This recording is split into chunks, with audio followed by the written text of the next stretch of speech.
साथियों नमस्कार।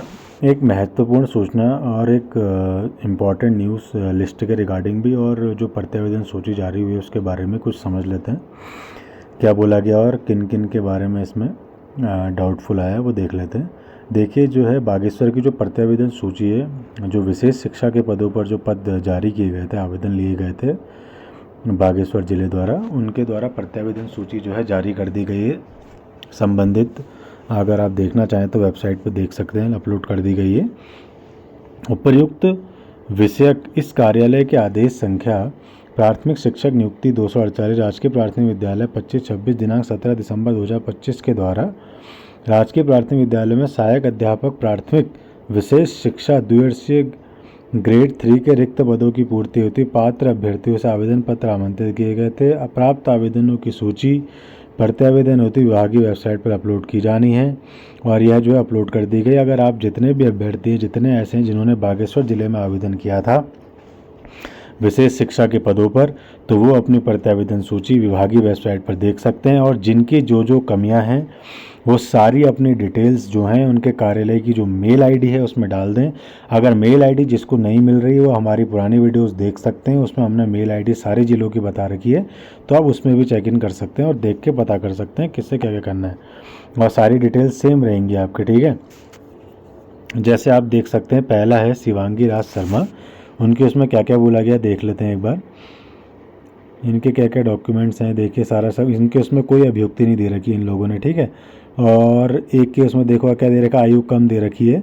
एक के उसमें विशेष बीएड निरस्त, ठीक है। अगले में दे रखा है डीएड द्वितीय वर्ष की अंक तालिका संलग्न नहीं, जैसे इसमें लिखा है जो अंक तालिका संलग्न नहीं है आप मेल आईडी में प्रॉपर प्रारूप के अकॉर्डिंग लिखेंगे सेवा में ऐसे ऐसे करके, और उसमें जो आपका डॉक्यूमेंट्स मिसिंग है उसको लगा देंगे और उनको सेंड कर देंगे। ठीक है, दूसरा अगले वाले में क्या लिखा है देखिए, हाई स्कूल की जो अंक पत्र है वो स्पष्ट नहीं, यानी कि जो है थोड़ा ब्लर हो रहा होगा, उसको आप दोबारा करेक्ट करके भेज दें।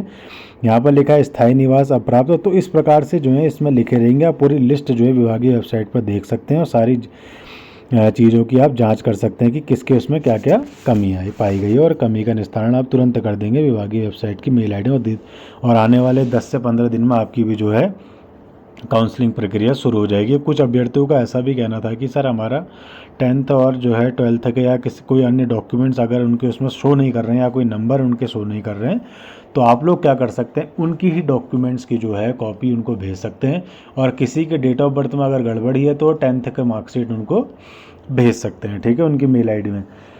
बाकी और एक चीज़ और मैं आपको बता दूं, जो लोग पूछ रहे थे कि सर वेटिंग लिस्ट का बता दीजिए और मेरिट लिस्ट का क्या सीन है, क्या किस जिलों में कितने की देखिए किस जिलों में क्या है, आप लास्ट जो कट ऑफ जो गई है उसके अकॉर्डिंग आप कंफर्म कर सकते हैं कि यहाँ की लास्ट कट ऑफ इतनी रही होगी हर कास्ट में। ठीक है, बाकी वेटिंग लिस्ट का ये है कि कुछ कुछ जिलों में तो ऐसा सुनने में आ रहा है कि यहाँ पूरी हो चुकी है अब हम नहीं कराएंगे, ऐसा सुनने में आ रहा है, लेकिन कुछ कुछ जिलों में ऐसा है कि शायद मे भी चांसेस हैं कि वेटिंग लिस्ट दोबारा है या जो वेरिफिकेशन में होल्ड रखेगा अभ्यर्थी उनको बुलाया जाए, जैसे अभी पौड़ी, देहरादून, ठीक है, और क्या कहते हैं टिहरी गढ़वाल में जितने अभ्यर्थी जो रोके गए थे उनको बुलाया गया है और उनका वेरिफिकेशन जो है कंप्लीट हो गया था तो उनको बुलाया गया है श्रीनगर में। ठीक है, तो ऐसे ही जो है अन्य जिले से भी हम उम्मीद रखते हैं कि वो भी जो है जल्द ही जो रोके गए अभ्यर्थी उनको बुलाएंगे और उनको जो है सरकारी सेवा में आने का मौका देंगे।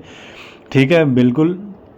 बाकी मैं तो यही चाहूँगा कि जितने अभ्यर्थी जो रोके गए हैं या जिनके अभ्यर्थियों ने काउंसलिंग करा लिया उनको लगता है कि वो लोग मेरिट लिस्ट के अंदर आ रहे हैं, तो उनका चयन होना बहुत ज़रूरी है, क्योंकि ये लोग बहुत मेहनत करके यहाँ तक पहुँचे। अगर इनको भी चांस मिलना बहुत ज़रूरी हो जाता है कहीं ना कहीं। अब धीरे धीरे अगर सीटें बचती हैं तो उन सीटों को मर्ज ना करके अगर वेटिंग लिस्ट निकालते हैं तो ज़्यादा बेहतरीन डिसीजन होगा। बाकी देखते हैं अब क्या विभाग क्या करता है, बाकी कार्रवाई तो सब उनके ऊपर ही है, वो क्या डिसीजन लेते हैं। बाकी आपके कोई भी क्वेश्चंस होंगे या कुछ भी अन्य जानकारी आपको लेनी होंगी तो आप मुझे मैसेज कर सकते हैं और कमेंट सेक्शन में डाल सकते हैं। और वीडियो देखने के लिए धन्यवाद। जय हिंद।